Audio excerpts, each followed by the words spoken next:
ستي قالت لي دخلي له لبن صناعي عشان معدته تتملي وعشان يكبر بسرعة وعشان انتي مش مكفياه.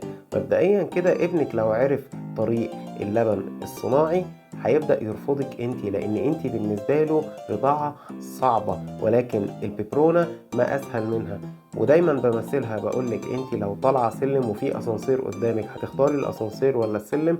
هتختاري الاسانسير. هو هيختار الببرونة، وحتى لو الاسانسير مش شغال ممكن يستناه لغاية لما يجي، فهيبدأ يرفضك ويستنى الببرونة لغاية لما تقدمها له. فما تستسهليش فكرة ان انت تعرفيه طريق الببرونة، هيستسهلها ويرفضك، وانت كده وسعتي المعدة، فكمية السرسوب اللي انت بتنزليها في اول يومين 3 مش هيكفوا المعدة اللي وسعت دي، فبالتالي مش هيشبع منك، وندخل في دايرة ان هو كده بدأ يتعود على الصناعي ويرفضك. وده كله عشان ستك قالتلك لازم تدخلي له لبن صناعي عشان انت مفكيش لبن.